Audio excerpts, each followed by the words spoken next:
여러분 중 많은 분들이 악마를 꾸짖고 있지만 사실 여러분이 해야 할 일은 문을 닫는 것입니다. 용서하지 않는 것은 감정의 문제가 아니라 접근의 문제입니다. 신자들은 수년간 용서해야 한다고, 하나님이 용서하라고 하셨으니 용서해야 한다고 배워왔습니다. 하지만 그들은 그것이 단지 해야 할 좋은 일이라고 생각합니다. 친절한 행동이거나 예수님처럼 되는 것이라고, 그래서 용서해야 한다고 생각하죠. 그들이 이해하지 못하는 것은 이 책이 영적인 법의 책이라는 것입니다. 그리고 그들이 용서하지 않는 마음으로 살아갈 때 그들은 악마에게 접근을 허용한 것입니다. 이 점에 대해 이야기해 볼 건데요. 중요하기 때문입니다. 너무나 많은 사람들이 수년 전, 심지어 수십 년 전에 쓴 뿌리를 안고 살아갑니다. 여러분도 아시겠지만 제가 아는 사람들이 있는데 그들과 이야기해 보면 이렇게 말합니다. 오, 그들이 나에게 무슨 짓을 했는지 당신은 몰라요. 얼마나 힘들었는지 모를 거예요. 그들이 어떤 일에 대해 이야기하면 마치 어제나 지난주에 일어난 일처럼 생각되지만 나중에 알고 보면 그들이 겪었다고 말하는 그 이야기는 수십 년 전의 일입니다. 그들은 여전히 그것을 짊어지고 다닙니다. 용서하지 않는 것은 제가 여러 번 들었는데 자신에게 상처 준 다른 사람이 죽기를 바라면서 독을 마시는 것과 같습니다. 소용없는 짓입니다. 원수, 즉 악마는 발판을 마련하려고 혈안이 되어 있습니다. 그리고 제가 말했듯이 이 책은 영적인 법입니다. 여러분이 영적인 법이 어떻게 작용하는지 이해하면 하나님이 의도하신 대로 작용하게 할 수 있습니다. 하지만 그분이 말씀하신 것을 따라야 합니다. 그래서 이 문제를 다뤄보겠습니다. 많은 사람들이 이것을 짊어지고 다니는데 더 이상은 그럴 수 없기 때문입니다. 지금은 악마가 발판을 삼을 만한 어떤 것도 용납할 수 없는 때입니다. 마태복음 6장 14절과 15절을 보겠습니다. 대부분의 복음서 마태, 마가, 누가, 요한복음은 빨간색으로 되어 있는데 예수님이 하신 말씀이기 때문입니다. 그래서 마태복음 6장의 또 다른 빨간색 부분으로 가보겠습니다. 14절부터입니다. 너희가 사람의 잘못을 용서하면 너희 하늘 아버지께서도 너희 잘못을 용서하시려니와 너희가 사람의 잘못을 용서하지 아니하면 너희 아버지께서도 너희 잘못을 용서하지 아니하시리라. 여기서 그분은 말씀하십니다. 여러분은 용서해야 합니다. 그렇지 않으면 여러분의 아버지도 여러분을 용서하지 않으실 겁니다. 우리 중 누구도 그분이 가늠하다 잡힌 여인을 돌로 치려는 사람들 가운데 계셨을 때 그분이 그렇게 말씀하시자 나이 든 사람들부터 먼저 떠났고 여전히 돌을 던지는 사람들도 있었지만 결국 모두 떠났습니다. 죄 없는 자가 먼저 돌로 치라고 그분이 말씀하셨습니다. 글쎄요, 우리 모두는 잘못한 것이 있지만 용서할 수 있어야 합니다. 그리고 우리가 용서하며 살아갈 때 우리는 주님께서 우리 삶에서 하셔야 할 일을 하시도록 문을 열어두는 것입니다.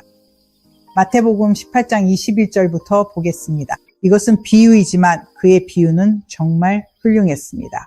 수년간 여러 번 읽었지만 지난 10년 정도가 되어서야 비유 속에서 그가 하시는 말씀을 이해하는 것이 얼마나 중요한지 깨닫게 되었습니다. 왜냐하면 그것이 여러분이 해야 할 일의 모형과 그림자를 보여주기 때문입니다. 21절부터 시작하겠습니다. 그때에 베드로가 나와 이르되 주여 형제가 내게 죄를 범하면 몇 번이나 용서하여 주리이까 7번까지 하오리. 베드로는 7번 용서하면 대단한 일을 하는 것이라고 생각했습니다. 예수께서 이르시되 내게 이르노니 7번뿐 아니라 7번을 70번까지라도 할지니라. 그러므로 천국은 그 종들과 결산하려 하던 어떤 임금과 같으니 결산할 때에만 달란트 빚진 자 하나를 데려오매 갚을 것이 없는지라 주인이 명하여 그 몸과 아내와 자식들과 모든 소유를 다 팔아 갚게 하라 하니 그 종이 엎드려 절하며 이르되 내게 참으소서 다 갚으리이다 하거늘 그 종의 주인이 불쌍히 여겨 놓아 보내며 그 빚을 탕감하여 주었더니 그 종이 나가서 자기에게 100데나리온 빚진 동료 한 사람을 만나 붙들어 목을 잡고 이르되 빚을 갚으라 하매 그 동료가 엎드려 간구하여 이르되 나에게 참아 주소서 갚으리이다 하되 허락하지 아니하고 이에 가서 그가 빚을 갚도록 옥에 가두거늘. 그 동료들이 그것을 보고 몹시 딱하게 여겨 주인에게 가서 그 일을 다 알리니 이에 주인이 그를 불러다가 말하되 악한 종아 네가 빌기에 내가 내 빚을 전부 탕감하여 주었거늘 내가 너를 불쌍히 여김과 같이 너도 네 동료를 불쌍히 여김이 마땅하지 아니하냐 하고 주인이 노하여 그 빚을 다 갚도록 그를 옥졸들에게 넘기니라. 너희가 각각 마음으로부터 형제를 용서하지 아니하면 나의 하늘 아버지께서도 너희에게 이와 같이 하시리라. 이제 잠시 돌아가서 34절을 강조하고 싶습니다. 주인이 노하여 그를 옥졸들에게 넘긴이라는 구절에서 저는 스트롱 성구 사전에서 옥졸들이라는 단어를 찾아봤습니다. 거기에는 고문하는 사람들이라고 나와 있습니다. 그들의 일 중 하나가 고문하는 것이라는 뜻입니다. 우리가 어둠 속을 걸을 때 악마는 우리를 괴롭히고 고문하는 방법을 알고 있습니다. 그리고 밤낮으로 그렇게 할 것입니다. 그는 정말 가차없습니다. 주님을 알기 전의 날들이 기억납니다. 그리고 주님과 동행하던 초기에 이 책의 영적 법칙들을 이해하지 못했던 때가 떠오릅니다. 저는 이 책이 영적 법이라는 것을 몰랐습니다. 이런 것들을 읽어도 아직 이해하지 못해 제게 큰 의미가 없었습니다.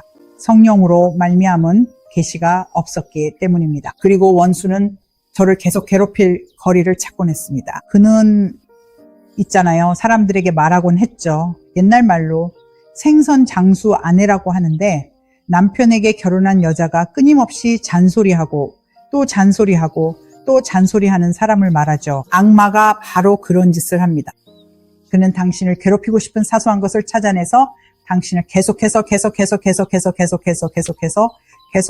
괴롭히려 할 것입니다. 그리고 만약 당신이 영의 법칙을 모른다면 결국 그가 당신을 위협하는 바로 그 말을 하게 될 것입니다. 그가 당신을 무언가로 위협하고 당신은 마침내 그 말을 너무 많이 들어서 입 밖으로 내뱉게 됩니다. 이것저것 정말 걱정돼. 이런 일이 나에게 일어날지도 몰라라고요. 그 말을 하는 순간 당신은 그에게 문을 열어준 것입니다. 그것이 그가 그런 짓을 하는 이유입니다. 그리고 그 고통은 계속됩니다. 그가 당신을 무언가로 괴롭힐 때 오직 말씀을 선포하는 법을 모른다면 말이죠. 오직 말씀을 선포해야 합니다. 아니, 감사합니다. 주님, 감사합니다. 주는 나의 구원자시요, 나의 피난처시요, 나의 요새이시니 모든 것이 평안합니다. 그가 당신의 머릿속에서 하는 말에 대항하여 말할 성경 구절을 찾으십시오. 그러면 결코 이루어지지 않을 것입니다. 당신이 그것을 말하지 않을 때 그는 그 위협을 실현시킬 수 없습니다. 이것은 또 다른 주제입니다. 전에 이야기한 적이 있지만 모두 연결되어 있습니다. 그래서 이 비유에서 주님은 있잖아요. 다른 종에게 용서하지 않았던 종을 그를 고문하는 자들에게 넘겨줍니다. 다시 말해 그는 허락했고 주님은 고문하는 자가 그를 고문하도록 허락하셨습니다. 글쎄요. 당신이 용서하지 않는 마음으로 살아갈 때 그 고문하는 자를 막을 것이 아무것도 없습니다. 그리고 그는 가차없을 것이며 당신을 계속 몰아붙여서 마침내 포기하게 만들고 그가 원하는 말을 하게 할 것입니다. 그러면 그는 완전히 접근할 수 있습니다. 많은 사람들이 그렇게 하고 있고 그가 완전히 접근하면 그들은 예수의 이름으로 악마를 꾸짖고 사탄아 내 뒤로 물러가라 합니다. 그들은 성경 구절을 사용하지만 자신들이 실제로 무슨 말을 하는지 그리고 무엇이 실제로 문을 열게 했는지 이해하지 못합니다. 잠언에 이런 구절이 있습니다. 까닭 없는 저주는 이르지 아니하느니라는 말씀입니다. 전에 언급한 적이 있는 것 같네요. 이것이 의미하는 바는 만약 당신에게 저주가 임한다면 무언가가 그것을 오게 한 원인이라는 것입니다. 저주는 그냥 당신에게 임할 수 없습니다. 만약 당신이 신자이고 축복 속에서 걷고 있다면 악마가 당신에게 다가오게 하려면 당신이 문을 열어야 합니다. 그래서 그는 주님을 아는 우리에게 그토록 집요하게 다가오려는 것입니다. 우리가 믿음의 방패를 들고 그 갑옷을 입고 있으면 우리에게 다가오기가 쉽지 않기 때문입니다. 매일 입는 것이 아니라 그냥 입고 계속 입고 있는 것입니다. 갈라디아서 5장을 봅시다.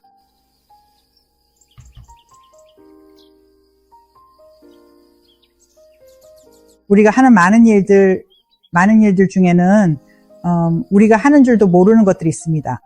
제가 여러분과 함께 시간을 보내는 이유 중 하나는 바로 습관이 되어버린 많은 것들 때문입니다. 우리가 원수가 악마가 들어오도록 내버려둔 우리가 들여보낸 줄도 모르는 채로 말이죠. 그리고 그게 많은 문제를 일으켰습니다. 갈라디아서 5장 19절에서 21절입니다.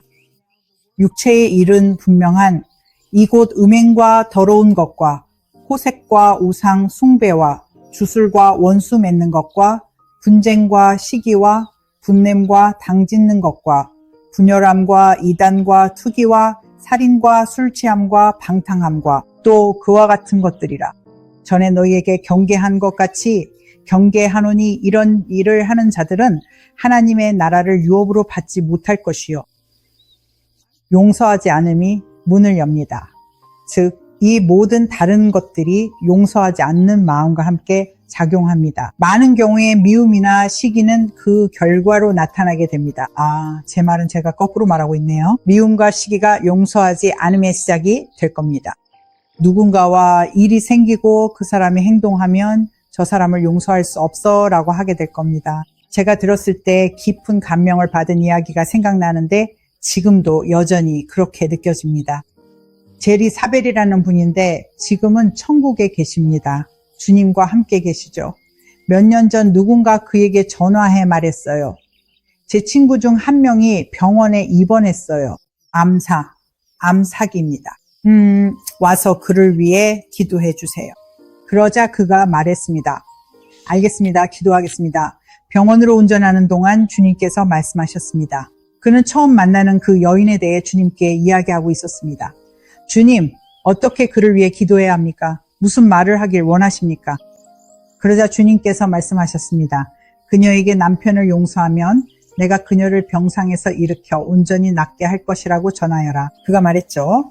알겠습니다. 그래서 그는 병원에 도착했고 그 여인을 만났습니다. 사람들은 그가 그녀를 위해 기도해 주길 원했죠. 그가 말했습니다. 오는 길에 주님께서 제게 말씀하셨습니다. 만약 당신이 남편을 용서한다면 그녀는 암사기였고 언제 죽을지 모르는 상태로 매우 쇠약했습니다. 거의 말도 못했고 모든 것이 아주 조용했습니다. 아시겠지만 그런 상황에서는 그냥 아주 조용하죠. 왜냐하면 그녀는 죽음의 문턱에 있었기 때문입니다. 그가 그녀에게 말했습니다. 오는 길에 주님께서 말씀하셨습니다. 만약 당신이 남편을 용서한다면 그분께서 당신을 일으켜 온전히 낫게 하실 겁니다. 그러자 그녀가 침대에서 일어났습니다. 기력이 하나도 없었는데 갑자기 침대에서 일어나 말했죠. 나는 절대로 그를 용서하지 않을 거야. 그를 용서하는 이 차라리 죽겠어. 그녀는 사흘 뒤에 죽었습니다. 주님께서는 그녀에게 오래 살며 강하게 마칠 마지막 기회를 주셨습니다. 하지만 그녀는 그것에 굴복하기를 거부하고 받아들이기를 거부하고 주님의 말씀에 순종하기를 거부하고 사흘 뒤에 죽었습니다. 그녀는 많은 악에 많은 힘을 냈습니다. 그것은 악한 영이었습니다. 그 영이 그 쓴 마음으로 그녀의 삶을 장악했던 겁니다. 남편이 무슨 짓을 했든 그녀는 그를 용서하는 이 차라리 죽겠다고 결심했습니다. 그리고 정말 그랬습니다. 그러니 여러분 이건 장난이 아닙니다. 아주 심각한 문제이며 주님께서 용서하라고 하실 때 우리에게 무엇을 말씀하시는지 이해해야 합니다. 친절에 관한 것이 아닙니다. 물론 친절한 것이긴 하지만요. 예수님처럼 되는 것에 관한 것도 아닙니다. 물론 그것이 예수님처럼 되는 것이긴 하지만요. 오래 살고 강하게 마치고 부르심을 받은 일을 마치는 것입니다. 여러분을 방해할 것이 없기 때문에 탁월하게 해내는 것입니다. 고린도후서 2장 10절과 11절을 봅시다. 제가 이 구절을 여러 번 읽었지만 최근에 와서야 제가 읽어드린 비유와 이 모든 것을 연결하게 되었습니다. 여러분이 용서하는 자를 여러분이 무엇이든 용서하면 저도 용서합니다. 만일 제가 무엇이든 용서했다면 그것은 여러분을 위해 기름 부음 받은 자 안에서 용서한 것입니다. 사탄이 우리를 이용하지 못하게 하려 하며 우리는 그의 계략을 모르지 않기 때문입니다. 그러니까 당신이 무엇을 했든 내가 용서하고, 내가 용서하는 것은 예수님을 위해서입니다. 기름 부음 받은 자, 즉 여러분을 위해 기름 부음 받은 자 안에서, 그리스도 안에서 용서했다는 것입니다. 사탄이 우리를 이용하지 못하게 하려 하며 우리는 그의 계략을 모르지 않기 때문입니다. 이것이 그의 계략 중 하나입니다. 우리가 그의 계략을 모르지 않는다고 하지만 너무나 많은 사람들이 사탄이 얼마나 잔인하고 얼마나 집요하며 이 마지막 싸움에서 이기려고 얼마나 결심했는지 모르고 살아가고 있습니다. 이 마지막 모든 것이 충돌하는 이 순간에요. 하늘과 땅이 충돌하고 있습니다. 지옥과 천국이 충돌하고 있습니다. 이것이 마지막 전투입니다. 그리고 그는 이기기로 작정했습니다. 여러분은 어떠실지 모르겠습니다. 여러분을 대신할 수는 없고 제 자신에 대해서만 말할 수 있지만 저는 그가 이기도록 내버려 두지 않을 겁니다. 저에 관한 한, 제 가족에 관한 한, 제가 소중히 여기는 것들에 관한 한 말입니다. 저는 거부합니다. 여러분이 결정할 수 있습니다. 여러분에게 달렸지만 저는 제 삶에서 그가 이미 얻은 것 이상을 갖도록 절대 허락하지 않을 겁니다. 제가 이 원리들을 몰랐던 여러 해 동안 그는 그것을 최대한 이용했기 때문입니다. 이제 여러분과 함께 여러분을 위해 기도하고 싶습니다. 저와 함께 동의하기를 원하신다면요, 저를 따라해 주십시오. 아버지, 예수님의 이름으로 저는 누구에게도 용서하지 않는 마음이나 원망을 품기를 거부합니다. 저는 놓아줍니다. 이제 그 침묵 속에서 여러분의 마음에 떠오르는 사람들의 이름을 넣으십시오. 제가 놓아줍니다라고 했을 때요. 예수님의 이름으로 이제 그들을 놓아줍니다. 어떤 이유로든 누구에게도 악감정을 품지 않겠습니다. 나는 자유롭고 그들도 자유로우며 그들은 용서받았습니다. 그리고 아버지, 저를 용서해 주셔서 감사합니다. 예수님의 이름으로 기도합니다. 아멘. 자, 제가 거의 잊을 뻔한 한 가지를 말씀드릴게요. 성령님, 생각나게 해주셔서 감사합니다. 용서하는 간단한 방법이 있습니다. 특히 수십 년 동안 원망해 온 사람이 있다면요, 이것을 하는 간단한 방법은 의지의 행동입니다. 감정에 관한 것이 아니에요. 감정으로 누군가를 용서했는지 판단할 수 없습니다. 사탄이 그걸 가지고 장난칠 것이기 때문이죠. 하지만 질적인 결정을 내릴 수는 있습니다. 그 질적인 결정을 내리는 방법은 저도 직접 해야만 했습니다. 저는 아주 학대적인 결혼 생활을 했습니다. 제 첫 남편은 정말 학대적이었습니다. 신체적으로, 정신적으로, 감정적으로요. 그리고 저는 용서해야만 했습니다. 그래서 주님께서 제게 시키신 것은 종이 한 장을 잡는 것이었습니다. 이건 제 영적인 어머니에게서 배운 겁니다. 그분이 제게 가르쳐 주셨어요. 왜냐하면 이것이 여러분 자신의 마음속에 영구적으로 남게 하기 때문입니다. 저는 종이 한 장을 가져왔습니다. 날짜, 시간, 제가 구체적으로 어디에 있었는지를 적었습니다. 무엇을, 그러니까 저는 좋아요. 예를 들어 오늘 이 일요일이라고 하죠.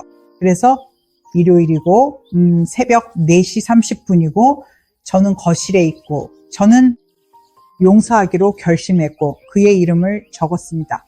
저는 용서합니다. 정확히 4시 26분, 오전 4시 26분부터요.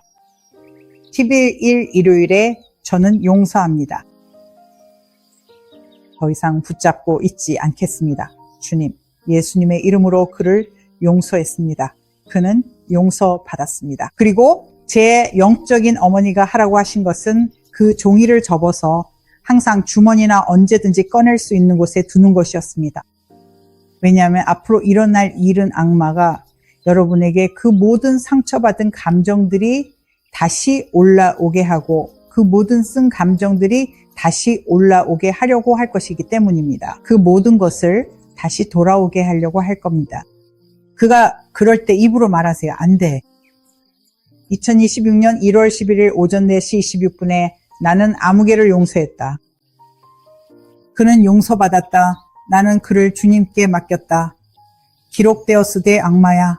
그는 잠시 당신을 내버려 둘 것이다. 당신이 잊었다고 생각할 때쯤 다시 돌아올 것이다.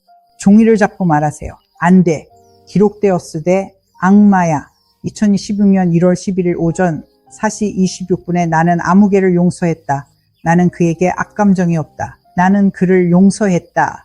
그는 자유롭고 나도 자유롭다. 악마는 당신을 내버려 둘 겁니다. 그리고 당신은 금방 알게 될 겁니다. 그런 감정이 있다고 해서 용서하지 않았다는 뜻은 아니라는 것을요. 그것은 귀한 결정이기에 온 하늘이 당신을 지지해 줄 것입니다. 용서하기로 결정하는 그 순간 하늘이 당신이 완전히 용서하고 있도록 도와줄 것입니다. 네, 무슨 일이 있었는지 기억합니다. 하지만 남편과의 그 경험에 대해 이야기할 때면 제가 기억하는 것은 마치 다른 사람의 일 같아요. 거기에는 아무런 감정이 얽혀있지 않고 상처도 얽혀있지 않으며 나쁜 기억도 얽혀있지 않습니다. 제가 용서했기 때문이죠. 그것이 바로 주님께서 당신을 자유롭게 하시는 방법입니다. 주님은 저를 위해 그렇게 하셨고 당신을 위해서도 그렇게 하실 겁니다. 자, 오늘은 이만 마치겠습니다. 다음 시간에 뵐게요. 참고로 제 웹사이트 vivianelmiller.com에 방문하실 수 있습니다. 그곳에 많은 무료 자료들이 있고 원하시면 제 책들도 구하실 수 있습니다. 하지만 많은 것들이 있는데 제 오디오 팟캐스트 어둠을 이겨라 링크도 있습니다. 이 채널을 찾거나 구독하고 싶은 분들을 위한 링크도 거기에 있습니다. 그럼 다음 시간까지 믿음으로 행하고 용기 있게 행하며 담대하게 행하십시오. 누구에게도 원망을 품지 않도록 용서하고 어둠을 물리치십시오. 곧 다시 뵐게요.